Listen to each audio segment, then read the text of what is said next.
Hi friends, മിനീസ് വേൾഡിലേക്ക് എല്ലാവർക്കും സ്വാഗതം. അപ്പൊ ഇന്നത്തെ റെസിപ്പി ചിക്കൻ മന്തിയുടെ റെസിപ്പിയാണ്. അപ്പൊ നമുക്ക് ഈസിയായും ടേസ്റ്റിയായും ഉണ്ടാക്കാവുന്ന ഒരു ചിക്കൻ മന്തിയുടെ റെസിപ്പി കണ്ടേക്കാം. വായോ. അപ്പം 2 കിലോ ചിക്കൻ ആണ് ഇത്. ചിക്കൻ ഡ്രം സ്റ്റിക്ക് ആണ് ഞാൻ എടുത്ത് വെച്ചേക്കുന്നത്. ഇതിലേക്ക് കുറച്ച് ചിക്കൻ മാഗി ക്യൂബ്സ് ഇതൊന്ന് പൊടിച്ചിട്ട് കൊടുക്കണം. അതുപോലെ തന്നെ ചിക്കൻ മാഗി ക്യൂബിന് ആവശ്യത്തിന് ഉപ്പുണ്ട്. അതുകൊണ്ട് നമ്മൾ ഉപ്പിൻ്റെ അളവൊക്കെ സൂക്ഷിച്ച് വേണം ഇടാൻ. ഞാനിപ്പോൾ കുറച്ച് ഉപ്പേ കൊടുക്കുന്നുണ്ട്. അത് കഴിഞ്ഞ് നമുക്കെല്ലാം ഒന്ന് മാരിനേറ്റ് ചെയ്ത് കഴിഞ്ഞിട്ട് നോക്കാം. അതുപോലെ ഒരു വലിയ നാരങ്ങയുടെ നീരെടുത്ത് വെച്ചിട്ടുണ്ട്. അതും ഇങ്ങനെ അങ്ങോട്ട് ഒഴിച്ചു കൊടുക്കാം. ഇത് ഫസ്റ്റ് മാരിനേഷനാണ്. ഈ മാരിനേഷൻ ഇട്ടിട്ട് ഒരു 2 മണിക്കൂർ ഞാൻ വെക്കുന്നുണ്ട്. ഇത് അടച്ച് റെഫ്രിജറേറ്ററിൽ വെക്കുന്നുണ്ട്. കുറച്ച് മഞ്ഞൾപ്പൊടി വേണം. അതുപോലെ ജിഞ്ചർ ഗാർലിക് പേസ്റ്റ് അത് നല്ലവണ്ണം ഒന്ന് പുരട്ടി കൊടുക്കണം. അത് ഞാൻ നല്ല 2 സ്പൂണോളം ഇട്ട് കൊടുക്കുന്നുണ്ട്. ഇതെല്ലാം കൂടി ഇപ്പം ഞാനൊന്ന് തിരുമ്മി പിടിപ്പിക്കാൻ പോവാണ്. അതോടൊപ്പം തന്നെ ഇന്ത്യ ഗേറ്റിൻ്റെ സെല്ല ബസ്മതി റൈസാണിത്. ഇത് ഞാൻ ഇതും ഒരു അരമണിക്കൂർ വെള്ളം ഒഴിച്ച് ഇതൊന്ന് കുതിർത്ത് വെക്കാൻ പോവാണ്. അപ്പോൾ ഇത് കഴിഞ്ഞ് കഴിയുമ്പോൾ അടുത്ത സ്റ്റെപ്പ് നമുക്ക് കാണാം. നമുക്ക് എൻ്റേതായ ഒരു മസാല ഞാൻ തയ്യാറാക്കുവാണ് ഈ മന്തിയിലേക്ക് ചേർക്കാൻ. അതിനു വേണ്ടി കറുവാപ്പട്ട, ഗ്രാമ്പു, ഏലക്ക, തക്കോലം, കുറച്ച് ജാതിപത്രി, 1 സ്പൂണ്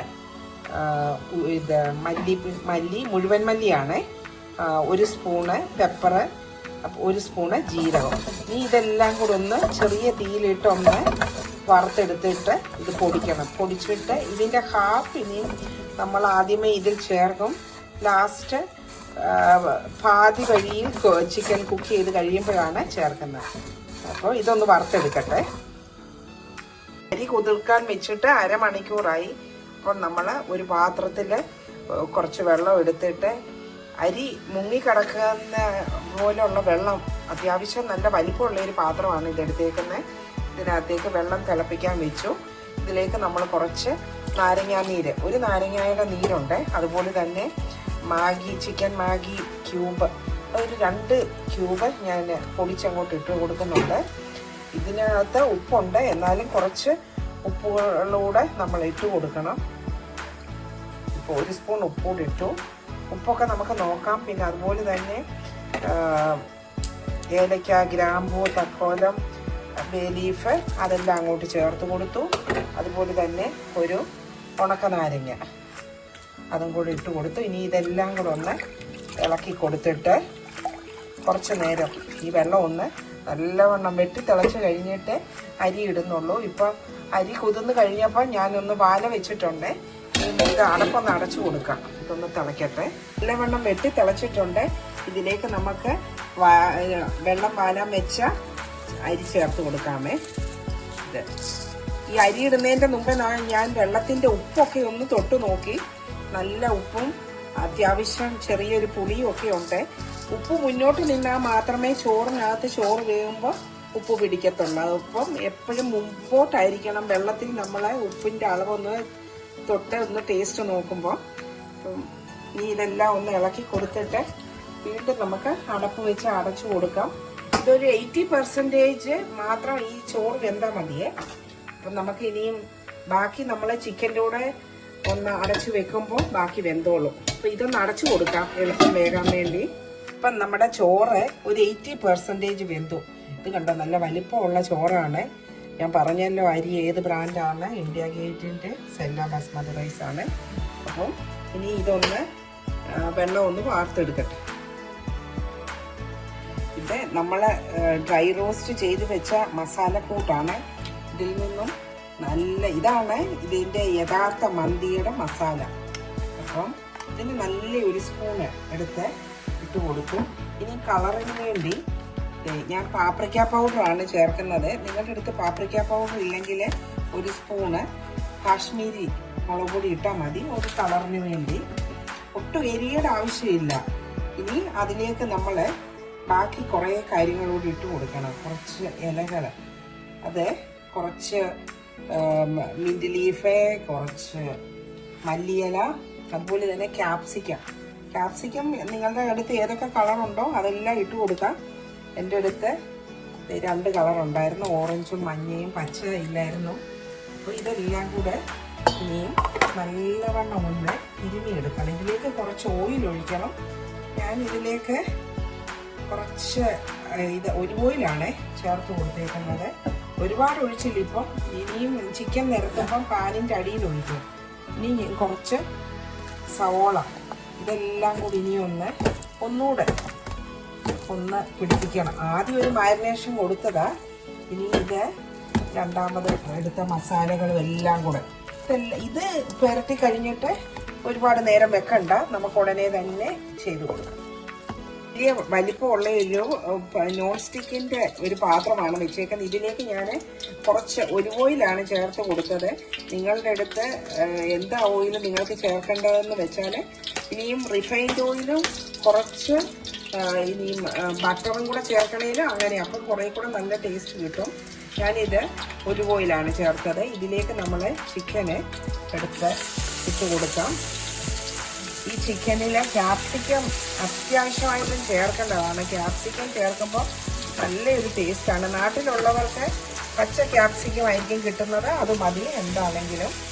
എന്നിട്ട് ഈ ചിക്കൻ എല്ലാം ഒന്ന് വെക്കാനുള്ള വലിപ്പമുള്ള പാത്രം വേണം. ഇതെല്ലാം ഒന്ന് അടുക്കി വെച്ചിട്ട് ഇനിയും നമ്മൾ ബാക്കിയുള്ള ഈ ക്യാപ്സിക്കം ഇതെല്ലാം കൂടെ അതിൻ്റെ മുകളിലേക്ക് നമുക്ക് ഇട്ട് കൊടുക്കാം. ഞാൻ ഒരുപാട് ഓയിൽ എടുത്തില്ല. ചിലർ മന്തി ഉണ്ടാക്കുമ്പോൾ ഒരുപാട് ഓയിൽ ചേർക്കും. ഞാൻ ഒരുപാട് ഓയിൽ ചേർത്തില്ല. എനിക്ക് ഒരുപാട് ഓയിൽ ചേർക്കാൻ ഹെൽത്ത് ഇഷ്യൂ ചിന്തിക്കുമ്പോൾ തോന്നുന്നില്ല. ഇനിയും ബാക്കിയുള്ള ഈ മസാലകളെല്ലാം കൂടെ ഇതിൻ്റെ പുറത്തേക്ക് ഇട്ട് കൊടുക്കണം. ഇത്രയേ ഉള്ളൂ. ഇനി അടപ്പടച്ച് നമുക്കൊരു 10 മിനിറ്റിന് ഒന്ന് വേകാൻ വേണ്ടി ഒന്ന് അടച്ചു കൊടുക്കാം. ഇപ്പം തീയെ മീഡിയം ഫ്ലെയിമിലാണ് കിടക്കുന്നത്. ഇതിൽ നിന്ന് ചിക്കനിൽ നിന്ന് ഇനിയും ജ്യൂസൊക്കെ ഇറങ്ങട്ടെ. ഇപ്പം ഇത് ചിക്കൻ അടുപ്പിൽ വെച്ചിട്ട് 10 മിനിറ്റായി. ഇപ്പം നമുക്ക് അടുത്ത സൈഡ് തിരിച്ചിടാമേ. അപ്പം ഇതിൽ നിന്ന് തന്നെ ജ്യൂസ് എല്ലാം ഇറങ്ങിയിട്ടുണ്ട്. ഇനി ഇത് ഓരോന്നും ചിക്കനുകളെ ഒന്ന് തിരിച്ച് ഇടാം. ഇനി വന്നിട്ട് ഫുൾ ഫ്ലെയിമിലാണ് നമ്മൾ തീ വെക്കേണ്ടി. ഇപ്പം മീഡിയം ഫ്ലെയിമിലാണ് ഇരുന്നത്. അപ്പോൾ അതിൽ നിന്ന് നല്ലവണ്ണം ജ്യൂസ് ഇറങ്ങിയിട്ടുണ്ട്. അപ്പം ഇനി ഇത് തിരിച്ചിട്ടിട്ട് ചിക്കൻ നല്ലവണ്ണം ഇപ്പം ഒരു സൈഡ് വേകാൻ തുടങ്ങി. അപ്പം നമുക്ക് അടുത്ത സൈഡ് തിരിച്ചിട്ടിട്ട് നമുക്ക് ഇനിയും ഫുൾ ഫ്ലെയിമിൽ തീ വെക്കാം. നമ്മുടെ ചിക്കൻ കഷ്ണങ്ങളെല്ലാം മറ്റൊരു പാത്രത്തിലേക്ക് ഞാൻ എടുത്ത് വെച്ചേക്കുവാണ്. ഇനിയും ഈ ചിക്കൻ വെന്ത ഈ ജ്യൂസ് കണ്ടോ, ഇതാണ് ഇതിൻ്റെ മെയിൻ ഒരു ടേസ്റ്റ് കൊടുക്കുന്ന ഒരു കാര്യം. അപ്പം ഇതിലേക്ക് ഇനിയും ഈ ചോറെടുത്ത് നമുക്ക് മിക്സ് ചെയ്യാം. ഇതിലേക്ക് നമുക്ക് ഈ ചോറെല്ലാം കൂടെ ഒന്ന് മിക്സ് ചെയ്യാം. ചോറ് ഒരു 80% വെന്തിട്ടുള്ളൂ.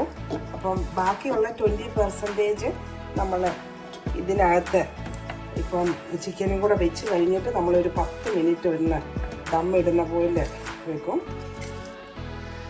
ഈ ജ്യൂസ് എല്ലാം ഇപ്പം ചിലർ മന്തി തയ്യാറാക്കുമ്പോൾ ആദ്യം ചിക്കൻ കുക്ക് ചെയ്ത് എടുത്തു കഴിഞ്ഞിട്ട് ആ ജ്യൂസിനകത്ത് വെള്ളം ഒഴിച്ചാണ് അരി വേവിക്കുന്നത്.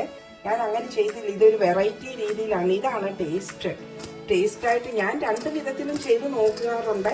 എനിക്കിതാണ് കൂടുതൽ ഇവിടെ എല്ലാവർക്കും ഇഷ്ടമായിട്ട് തോന്നുന്നത്. അപ്പം ഞാൻ ഈ വിധത്തിലാണ് വെക്കുന്നത്, ഇഷ്ടപ്പെടുന്നത്. നിങ്ങളും ഇങ്ങനെ ഒന്ന് തയ്യാറാക്കി നോക്കണേ.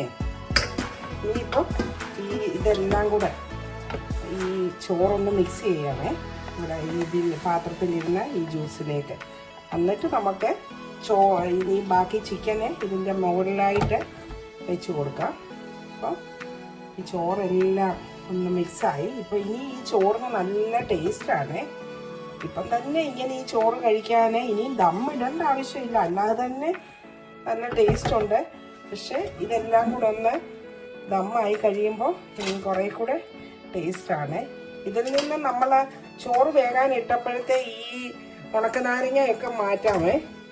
എന്നിട്ട് ഇനി ഇതിലേക്ക് നമ്മൾ ചിക്കൻ എടുത്ത് വെക്കണം. അതോടൊപ്പം തന്നെ കുറച്ച് കൊറിയാണ്ടർ ലീഫും പുതിനയിലയും കൂടെ ഉള്ളത് ഇട്ട് കൊടുക്കാം. അതുപോലെ തന്നെ കുറച്ച് പച്ചമുളക്, നമ്മുടെ ഗ്രീൻ ചില്ലി ഇങ്ങനെ ഒന്ന് വെച്ച് കൊടുക്കും. ഇത് നല്ലൊരു ഫ്ലേവർ കൊടുക്കുമേ ഈ റൈസിനൊക്കെ. ഇനി നമുക്ക് ചിക്കൻ കഷ്ണങ്ങൾ ഇതിൻ്റെ മുകളിലായിട്ട്, ഇനി ഞാൻ കുറച്ച് ജ്യൂസ് ഒന്ന് മാറ്റി വെച്ചായിരുന്നു, ഇതുകൂടി ഇങ്ങനെ ഒഴിച്ചു കൊടുക്കാമേ.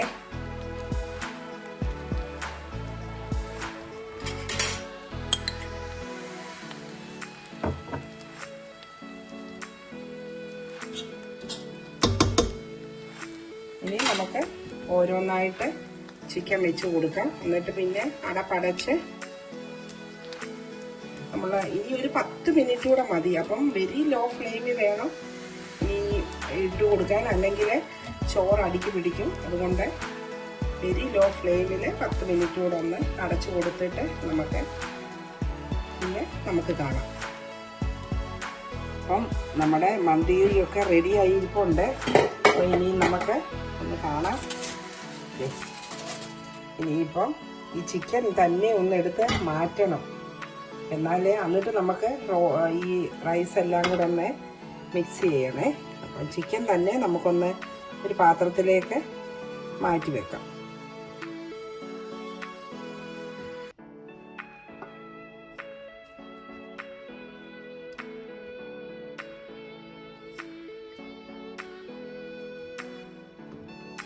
നമുക്ക് ഈ ചോറെല്ലാം കൂടെ ഒന്ന് മിക്സ് ചെയ്യാം. ചോറൊന്നും ഒട്ടും അടുക്കി പിടിച്ചിട്ടില്ല, നല്ല അടിപൊളി ടേസ്റ്റാണ്. ഇങ്ങനെ നിങ്ങൾ മന്തി തയ്യാറാക്കിയിട്ടില്ലെങ്കിൽ ഒന്ന് തയ്യാറാക്കി നോക്കണം, നല്ലൊരു ടേസ്റ്റ് ആയിപ്പോഴേ.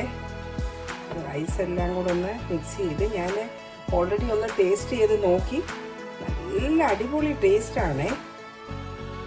ഇനി നമുക്ക് ഡിഷ് ഔട്ട് ചെയ്തിട്ട് കാണാം. ഇതാണ് നമ്മുടെ മന്തി റൈസിൻ്റെ ഫൈനൽ സ്റ്റേജ്. നല്ല അടിപൊളി ടേസ്റ്റ് ആയിട്ടുണ്ട്. ഞാനിത് ടേസ്റ്റ് ചെയ്തു. അപ്പോൾ ഇന്ന് ഇത് ടേസ്റ്റ് ചെയ്യുന്നത്, ഇന്ന് നോക്കിക്കേ, ഇന്ന് ആദ്യമായിട്ട് ഫോണിൽ വരാൻ മടിയുള്ള ആളെ ഞാൻ നിർബന്ധിച്ച് കൊണ്ടുവന്നു. അപ്പം ഇന്ന് ആകാശാണ് ഇത് ടേസ്റ്റ് ചെയ്യുന്നത്. ടേസ്റ്റ് ചെയ്തിട്ട് പറയാം എങ്ങനെ ഉണ്ടെന്ന്.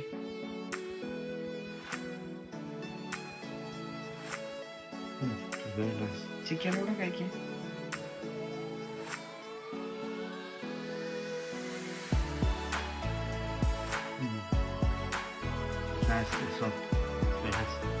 ഇഷ്ടമായില്ലേ? ഓക്കെ. അപ്പം ഇതിൻ്റെ കൂടെ ഒരു അറബിക് സാലഡ് വേണം. അത് ഞാൻ ഉണ്ടാക്കിയില്ല, ഉണ്ടാക്കാൻ പോകുന്നേ ഉള്ളൂ. നേരത്തെ ഷൂട്ട് ചെയ്ത് ഇതിൻ്റെ ടേസ്റ്റൊക്കെ ചെയ്യുന്നത് നിങ്ങളെ കാണിച്ചിട്ട് ഞങ്ങൾ കഴിക്കുന്നതിൻ്റെ മുമ്പ് ഞാൻ അറബിക് സാലഡ് ചെയ്യുന്നത്. അറബിക് സാലഡ് എങ്ങനെ ചെയ്യുന്നതെന്നുള്ളത് ഞാൻ ഡിസ്ക്രിപ്ഷനിൽ കൊടുക്കാം. അപ്പം വീഡിയോ എല്ലാവർക്കും ഇഷ്ടമായെന്ന് വിചാരിക്കുന്നു. നിങ്ങളൊന്ന് ചെയ്ത് നോക്കണം, അഭിപ്രായം പറയണം. അപ്പം വീണ്ടും നല്ലൊരു റെസിപ്പിയുമായിട്ട് ഉടനെ കാണാം. അതുവരേക്കും stay safe. Thank you all. Buy now.